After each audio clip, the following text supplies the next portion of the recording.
Welcome to the testing academy Hindi. क्या हाल चाल है दोस्तों सब। आज इस वीडियो के अंदर हम बात करने वाले हैं कि मैनुअल एपीआई टेस्टिंग करते समय क्या क्या कॉन्सेप्ट्स को आपको ध्यान में रखना है। ठीक है, ये वीडियो बहुत इंपॉर्टेंट होने वाली है उन लोगों के लिए जो मैनुअल एपीआई टेस्टिंग कर रहे हैं या फिर सीखना चाहते हैं कि वो कैसे करते हैं। राइट, इससे पिछली वीडियो के अंदर मैंने आपको बताया था कि मैनुअल एपीआई टेस्ट केसेस कैसे लिखते हैं। गिटहब रेपो का एक एग्जांपल, लाइव प्रोडक्ट का एग्जांपल दिया था। राइट, तो उस वीडियो में मैंने आपको बताया था कि प्रॉपरली किस तरह से टेस्ट केसेस लिखे गए।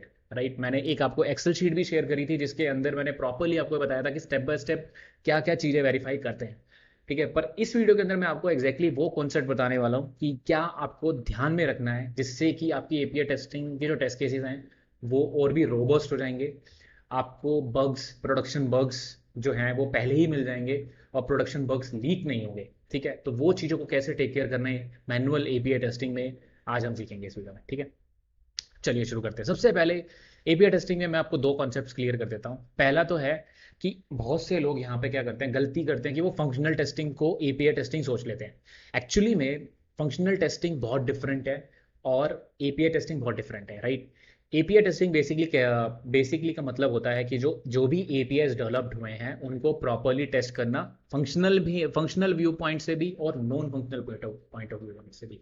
तो यहीं पे वो डिफरेंस है। अगर मैं आपको यहाँ पे छोटा सा एग्जांपल दूं कि फंक्शनल और नॉन फंक्शनल में क्या डिफरेंस है। राइट, अब मैंने इसको जूम कर दिया प्रॉपरली।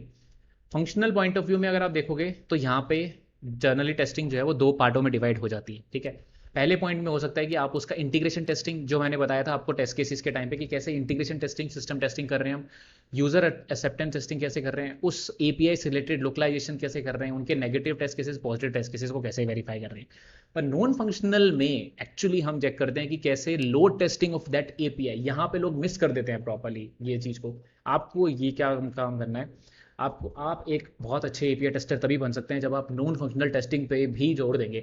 और अपने डेवलपर से पूछिए क्वेश्चंस, उनसे पूछिए कि क्या हमें लोड टेस्टिंग करनी चाहिए, क्या यूजेबिलिटी टेस्टिंग करनी चाहिए, क्या स्केलेबिलिटी करनी चाहिए, लोड टाइम हमें चेक करना चाहिए, लोकल लोकेशन के बेस पे क्या रिस्पॉन्स चेंज हो रहा है एपीआई का टेस्ट करना चाहिए, क्या हमें एपीआई को मॉनिटर करना चाहिए। इन चीज़ों को बहुत ज़्यादा ध्यान रखना पड़ता है। तो ये सारे टेस्ट केस जो मैंने आपको प्रॉपरली अभी वर्बली बताए हैं, राइट, उनको आपको अच्छे से समझना है। तो आपको हमेशा याद रखना है कि जब भी एपीआई टेस्टिंग की बात आएगी आपको दो चीज़ों को ध्यान रखना है। आपको फंक्शनल टेस्टिंग का भी बराबर ध्यान रखना है और आपको नॉन फंक्शनल का भी ध्यान रखना है। ठीक है, तो दोनों का ध्यान रखना, फंक्शनल पे फोकस मत करना, पॉजिटिव टेस्ट केसेस पे फोकस मत करना। आपको नॉन फंक्शनल के बारे में भी सोचना पड़ेगा क्योंकि नॉन फंक्शनल में बहुत बग आते हैं गाइस। नॉन फंक्शनल में सिक्योरिटी बग्स होते हैं, परफॉर्मेंस रिलेटेड बग्स होते हैं, मॉनिटरिंग रिलेटेड बग होते हैं, रिस्पॉन्स डिफरेंट लोकेशन पे डिफरेंट आता है। इंडिया में रिस्पॉन्स सेम एपीआई का डिफरेंट आ रहा है, यूएस में डिफरेंट आ रहा है, तो उन चीज़ों को भी प्रॉपरली टेस्ट करना पड़ता है। और सिक्योरिटी रिलेटेड टेस्ट केसेस तो एपीआई के बहुत होते हैं जिसके अंदर वो ऑथेंटिकेशन एरर्स, ऑथराइजेशन एरर्स, लोगों की इंफॉर्मेशन लीक हो जाती है, प्रॉपर ऑथराइजेशन नहीं होती है एपीआई में, उन सबसे रिलेटेड टेस्ट केसेस होते हैं। ये सारे टेस्ट केसेस की प्रॉपर लिस्ट पिछली वीडियो में दे रखी है, तो वहाँ पे चेक कर लेना। ठीक है, अब मैं आपको एक इंटरेस्टिंग कॉन्सेप्ट बताता हूँ कि क्या आपको करना चाहिए। सबसे पहले यहाँ पे मैंने कंसेप्ट डाला है कि आपको हार्ड चेक लगाने पड़ेंगे। अब प्रमोद, ये हार्ड चेक क्या चीज़ है, आप मुझे अच्छे से समझाइए। लास्ट वीडियो मैंने आपको डाली है जेसन स्कीमा वैलिडेशन की। आप जेसन स्कीमा वैलिडेशन की वीडियो जाके देख लीजिए। उसके अंदर मैंने आपको प्रॉपरली बताया कि रेस्ट एश्योर्ड में जेसन स्कीमा वैलिडेशन कैसे करते हैं। Similarly Jason schema validation postman में भी हो जाता है, मैनुअली अगर आप करना चाहते हो और उसमें छोटी सी स्क्रिप्ट डाल के पोस्टमैन में भी जेसन स्कीमा वैलिडेशन कर सकते हो अपने एपीआई रिस्पॉन्स का। अब जो भी रिस्पॉन्स आ रहा है एपीआई का, फॉर एग्जांपल हमारे पास एक रिस्पॉन्स आ रहा है स्टूडेंट का। ठीक है, स्टूडेंट्स का एपीआई आ रहा है, स्टूडेंट्स का रिस्पॉन्स आ रहा है। उस स्टूडेंट रिस्पॉन्स में नेम है, आईडी है, रोल नंबर है, सब तो आपको पता चल गया होगा कि आईडी हमारी इंटीजर है, नेम हमारा स्ट्रिंग है। उसके डेटा टाइप को चेक करना, उनके डेटा टाइप को चेक करना और रिक्वायर फील्ड्स कि नेम आना चाहिए, आईडी होनी चाहिए, रोल नंबर होना चाहिए, इन सबको चेक करने के लिए जेसन स्कीमा वैलिडेशन, जिसको हम hard check of API testing भी बोलते हैं, जरूर करनी चाहिए आपको। और बहुत सारे लोगों को ये कॉन्सेप्ट पता ही नहीं है एक्चुअली कि जेसन स्कीमा वैलिडेशन कैसे करते हैं, और ये बहुत इंपॉर्टेंट कॉन्सेप्ट है। आपको फ्यूचर में एपीआई टेस्ट केस जब लिखोगे उसमें इंट्रोड्यूस करोगे जेसन स्कीमा के टेस्ट केसेस, आपको बहुत अच्छा रिजल्ट्स मिलेंगे और बग स्लिप होने के चांसेस बहुत कम हो जाएंगे। तो पे अटेंशन टू दिस। ठीक है, वहां पे आप जेसन स्कीमा वैलिडेशन को प्रॉपरली कर सकते हैं। इसकी लास्ट वीडियो में मैं डिस्क्रिप्शन में भी डाल दूंगा, उस वीडियो को अच्छे से देखिए, आपको समझ में आ जाएगा कि कैसे हमने जेसन स्कीमा वैलिडेशन को प्रॉपरली किया है। ठीक है, तो ये चीज का, इस चीज का कॉन्सेप्ट को प्लीज ध्यान दीजिए।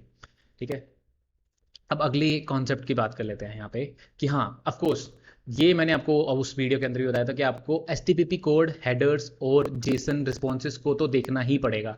ये तीन तो कोर कॉन्सेप्ट हैं। जब भी एपीआई टेस्टिंग हम मैनुअली भी करें या ऑटोमेशन में करें, हमें एचटीटीपी कोड, हेडर्स और रिस्पॉन्स, इन चीज़ों पे तो, इन तीनों को तो मिस कर ही नहीं सकते। इन चीज़ों को तो हमेशा टेस्ट केसेस में डालना ही है। ठीक है, तो प्रॉपरली इनको प्लीज़ इनको मिस मत करना। ठीक है, तो चलो अब अगले उस पे पॉइंट पे चले जाते हैं, वेरीफाई। ठीक है, यहाँ पे आते हैं।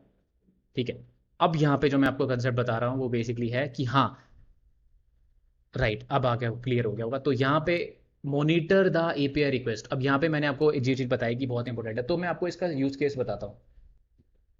हाँ राइट, अब क्लियर हो गया होगा।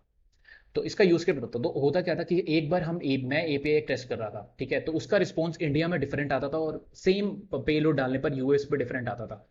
तो लोकेशन बेस्ड रिस्पॉन्स भी होते हैं, तो उन चीज़ों को प्रॉपरली टेस्ट करना चाहिए। तो आपको डेवलपर से पूछना है, स्टेक होल्डर से पूछना है कि क्या ऐसा डिफरेंस है, क्या चीज़ हमने ऐसा बनाया है इसको, तो वो चीज़ करना। मॉनिटरिंग ऑफ एपीआई रिक्वेस्ट, यहाँ पे जो कंसेप्ट बता रहे हैं कि अब हमारे लॉगिन का एपीआई है, उसको हम मॉनिटर में डालेंगे कि वो कभी डाउन ना चला जाए। अगर वो डाउन चला जाएगा तो लोगों के यूजर नेम और पासवर्ड वर्क नहीं करेंगे, राइट। तो उनको वो ये भी एक टेस्ट केस है, तो ये टेस्ट केस डाला है कि नहीं डाला वो वाला प्रॉपरली। तो लोकेशन बेस्ड हो गया, मॉनिटरिंग हो गया, नल नेगेटिव टेस्ट केसेस बताया मैंने, और एपीआई डाउन होने के केसेस में कैसे यूआई बिहेव करेगा, क्या उसमें एम्प्टी स्टेट्स हैंडल्ड हैं, क्या उसमें अगर एपीआई नहीं में रिस्पॉन्स नहीं आ रहा तो प्रॉपरली हैंडल्ड है कि नहीं, उन चीज़ों का भी ध्यान आपको अच्छे से रखना है। ठीक है, तो आई होप आपको क्लैरिटी मिल गई होगी। बहुत छोटी वीडियो थी जिसके अंदर मैंने प्रॉपरली आपको समझाया कि कैसे आप अपने मैनुअल टेस्ट केसेस, जब आप मैनुअल टेस्ट केस डिज़ाइन करते हैं तो कैसे आपको कुछ चीज़ों का ध्यान रखना है। ठीक है, वीडियो के डिस्क्रिप्शन में इस माइंड अप का लिंक मिल जाएगा आपको, तो वहाँ पे आप प्रॉपरली डाउनलोड करके देख सकते हैं। पिछली वीडियो जेसन स्कीमा वैलिडेशन और एपीआई टेस्ट केसेस की दोनों की वीडियो का लिंक है, टेस्टिंग अकेडमी हिंदी पे जाके चेक कर सकते हो। अगर कोई कॉन्सेप्ट के बारे में आपको क्लैरिटी चाहिए तो कमेंट डाउन कर दो, अच्छी लगी वीडियो तो भी कमेंट डाउन कर दो, सब्सक्राइब करके जरूर जाना और लाइक करके तो बिल्कुल 100% जाना। मिलता हूँ अगली वीडियो में, बाय।